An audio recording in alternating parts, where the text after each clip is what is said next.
In our last video, we were in the central Florida town of Tarpon Springs, where we took a stroll along the world-famous sponge docks. We then checked out the historic downtown.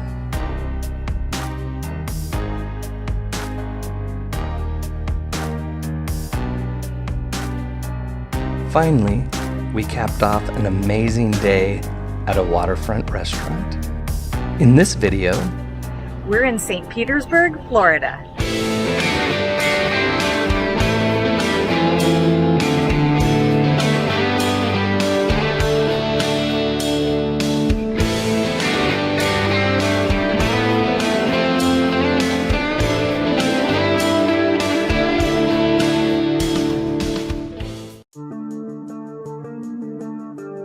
Alright, before we get started, this will be the first of most likely 2 videos. This is a beautiful area, there's a lot to cover, so this video we're going to focus primarily on the waterfront and the downtown just adjacent to it. I think we went in about 2 or possibly 3 blocks. Future video will definitely look at the downtown a lot more extensively. So with that said, Caro, as usual, let's get this started with you giving us a little background on this awesome Florida city. I'm going to start with that sign you just saw that said World's First Airline. On January 1st, 1914, a small plane took off from the water in St. Petersburg downtown with just 1 passenger, and this is considered the first regularly scheduled commercial airline flight. St. Petersburg was founded in 1888 and incorporated in 1892. It was actually named after St. Petersburg in Russia. The current population is just under 260,000, and it sits on the Pinellas Peninsula between Tampa Bay and the Gulf of Mexico. We're obviously starting this video at the waterfront on our way to St. Pete Pier, which is flanked by Deming's Landing Park, South Straub Park, and North Straub Park. Just beyond the coral buildings in the background would be Vinoy Park.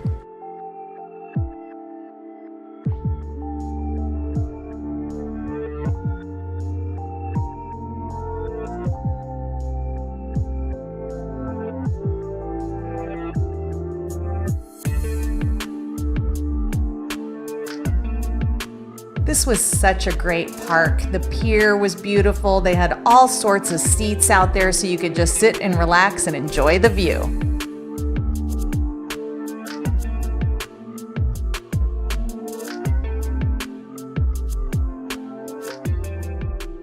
All right, we are in downtown St. Pete's. First place we found, as always is the case, is the waterfront. So I don't know if this park has a name or not, but there's a pier out here. It's just really, really beautiful. And as you can see in the background is downtown. So our game plan is to explore this park a little bit more, and then we're gonna eventually work our way in and check out the downtown. Come along for the ride.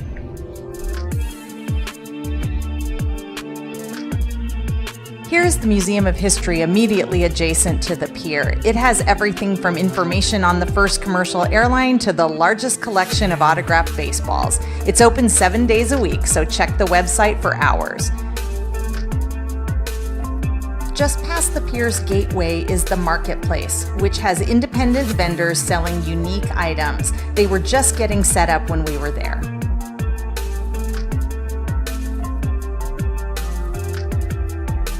So in case you're curious why it looks like we have this place to ourselves, at the time we made this video, it was the middle of August, and we got there quite early because we just didn't want to have to deal with the afternoon heat and humidity. We suspect during peak season this place would be packed, so you may want to plan accordingly. What you see here is North Straub Park, which offered plenty of trees for shade and some walking trails.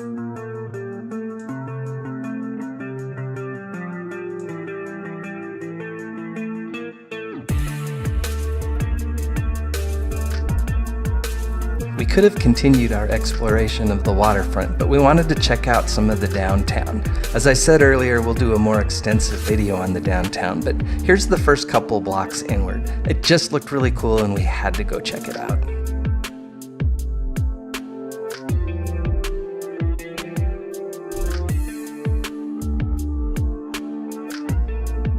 Another interesting fact about St. Pete's is that the Firestone Grand Prix is held here annually. They block off some of these downtown streets so that the cars can race by going by the waterfront area, including the marina.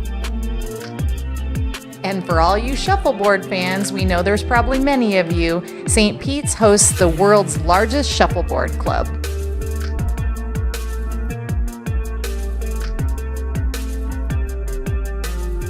If you've watched any of our previous videos, you know sometimes I like to do some city comparisons. Both Caroline and I agreed that St. Pete's has a very similar vibe and feel to San Diego, specifically the area around the marina and Seaport Village.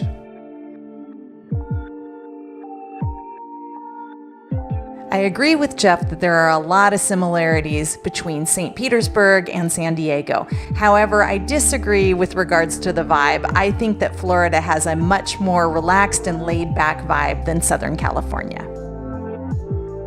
Yeah, that's completely fair. I guess now that I think about it, being in Florida feels more like we're on vacation. It definitely has that tropical feel. Obviously, the heat and humidity are going to contribute to that. Where San Diego just seems like a busy city, so I'll give you that one.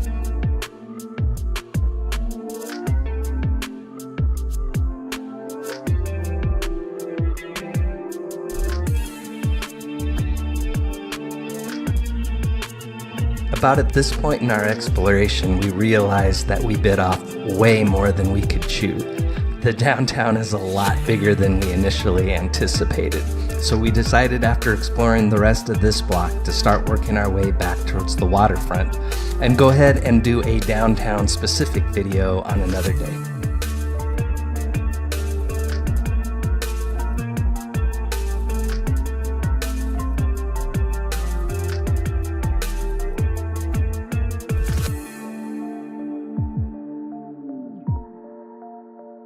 I really liked this block. Not only was it full of bars and restaurants, but I loved seeing the smaller old Florida buildings with all the high-rises in the background.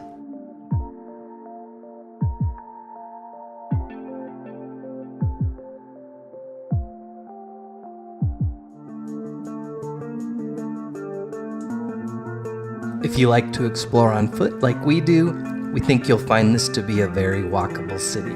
It also has scooter rental options available if that's more your thing.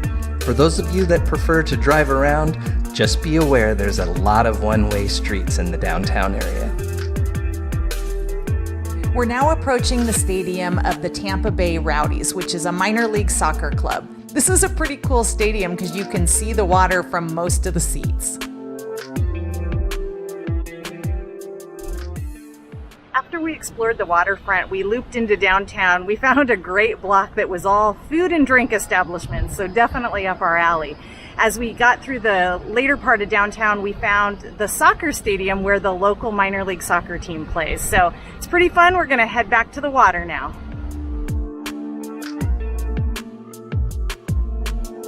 St. Petersburg has 7 miles of waterfront, making it the 3rd longest city waterfront in the United States.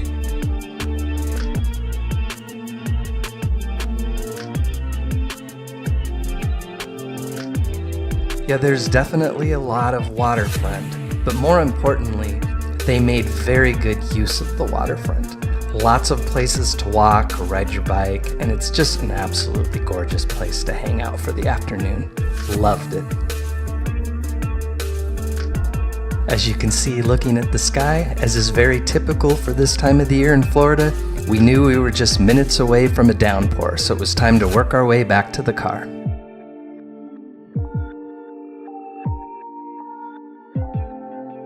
DeMen's Landing, shown here, is now a city park which was developed in 1977, but it was the site of the first railroad pier, formed in 1889. And with that, it was time to wrap this up. Hey, that's usually my line. Oh yeah, sorry about that. Here's how you do it. So with that, it's time to wrap things up. Okay, what'd you think of St. Pete's, Florida. Oh, I love St. Petersburg. It's such a cute downtown, and this waterfront is amazing. I had been here once before, but to be honest, I didn't get to sightsee very much, so it was really great to come down here today. Couldn't agree more. This is a great little city. Kind of a peninsula between the bay and the Gulf. Oh, it's just fantastic. If you're ever in the area, you have to go visit it. Get off the couch. We'll see you next time. Cheers!